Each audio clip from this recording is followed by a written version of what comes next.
Yo, what is up? Welcome or welcome back. Either way, thanks so much for making it this far. Yeah, so this is going to be one in a series of many videos where I talk about all the cool skills you can learn on just basic cross-country trails. No, we're not going to talk about manuals or wheelies. So a lot of riders, if they can't make it to enduro trails or like downhill oriented trails or bike parks, would rather skip a day of riding than to go out and hit the cross-country trails in their local area. In these videos, I'm going to talk about foundational skills that you can try out on cross-country trails that'll make you better on the enduro trails, the downhill trails. The cool thing is you can go super slow to try these out. You can feel them out. You can get the hang of them, and you can build good habits in a safe environment. And it'll give you a super good reason to go and explore your cross-country trail systems and get you on a bike on a day that you might have skipped. So a few months ago, I posted a video at a bike park where I talked about the idea of thinking that your outside shoulder, your outside elbow is getting pulled by a string, or it's an airplane wing when you're carving around turns, carving through berms. And that really helped me to hold an aggressive line and keep my weight where it needed to be. Here we go, outside arm, extending it out as I make these turns. Outside arm, extending it out. And you will notice an instant improvement in your body, and it opens up your upper body and it puts your weight forward on the bike. It just feels super good. Even climbing, slow climbs like this. So what I did was I went out on these beautiful cross-country trails similar to what I'm on right now, okay? And I really wanted to focus on not only what my outside arm is doing, but what my inside arm is doing, okay? So what I found was this. Say I'm turning to the left, okay? What I found was this. I was pulling with my outside elbow, my outside shoulder, but I was dropping my inside shoulder down and elbow in as I pointed my hips through the turn.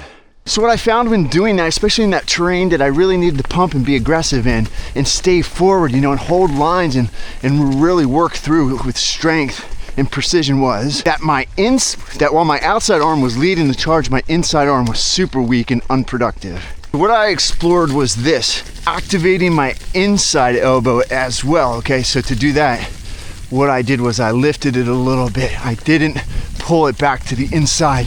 Pulling it back to the inside made me feel as though I was snapping around my turns, but what it was really doing was creating a weakness. So what I implemented and tested on cross-country trails was keeping that inside elbow forward too, okay? Not as far forward as the outside elbow, but at a strong position kind of in between pulling it back and pushing it out and leading with that.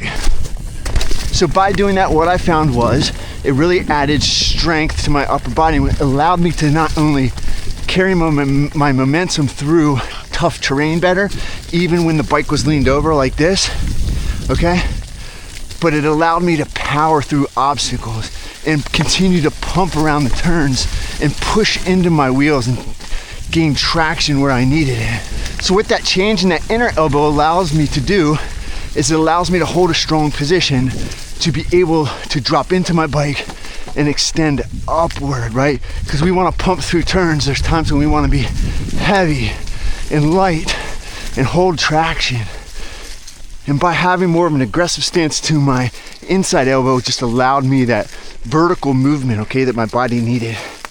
Additionally, it offered a lot of strength. So what does that look like? Well, it looks something like this.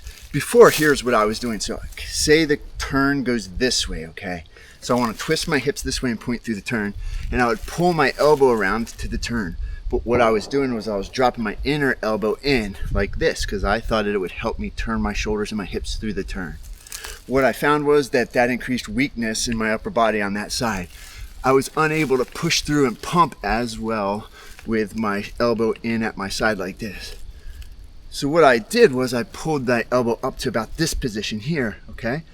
It did not keep me from turning my shoulders or hips through the turn. It didn't inhibit me whatsoever. What it did do was it allowed me more strength for the up and down pumping movement, okay? And when the bike's leaned over, you need all the strength that you can get. Additionally, when I was met with like bumps and those pointy, jaggedy things in the trail that just want to slow your momentum through turns, I had the strength to push through them.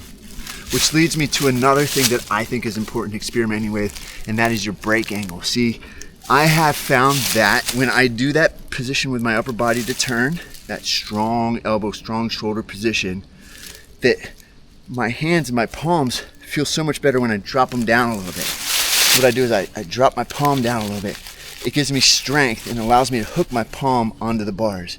Because of that, what I've done is over the past few years, I've adapted a higher brake lever angle than I think most people have, because if my brake angle was down here, I would not be able to drop my wrist and drop my palm into the bars to really give me strength to push through any obstacle that would come across my path when I'm pushing hard through those turns. No.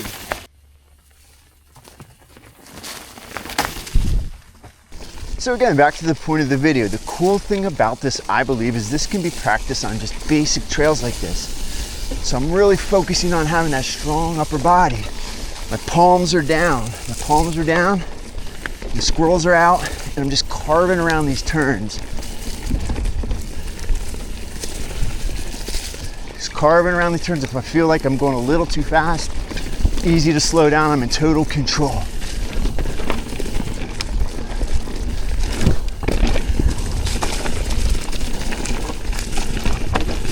Stay forward, okay?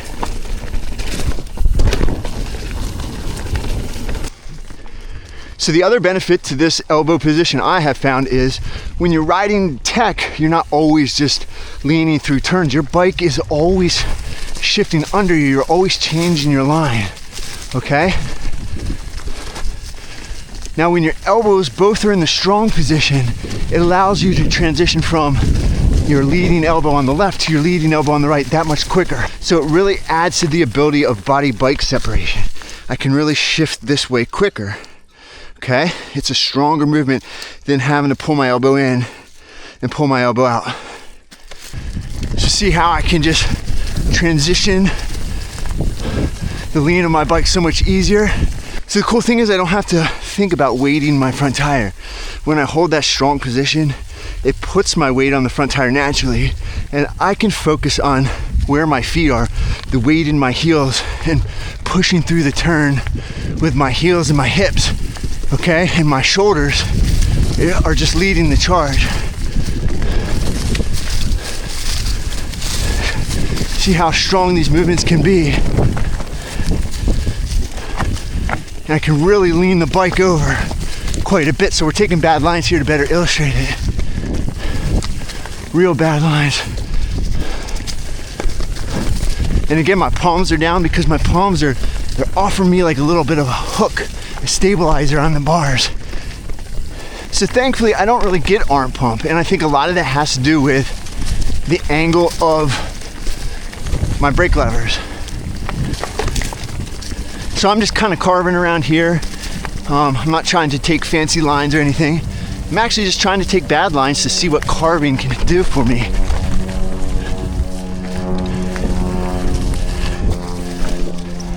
And if I need to pull up on the front end, I can do that really easily because my arms are in a strong position.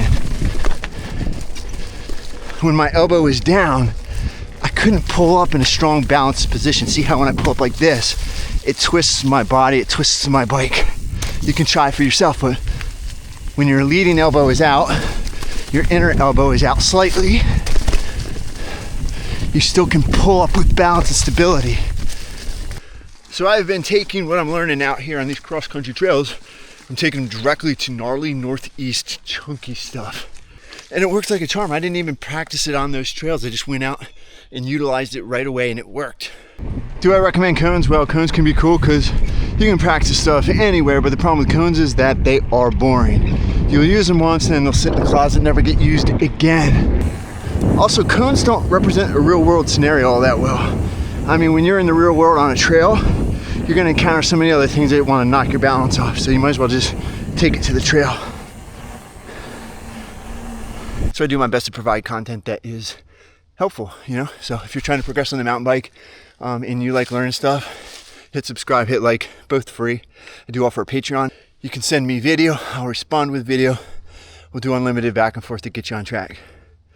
I also have a lower tier on Patreon for, you know, anybody that wants to buy me a cup of coffee, 1 cup of coffee a month. So you can join that. I appreciate it a lot. I don't expect it, but everyone who has joined and supports the channel and me and what I do, I can't thank you enough.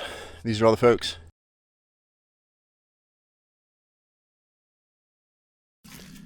Yo, dance with me. I'm gonna show you how to do it without a bike. Not this. Okay, we don't do that, we do this.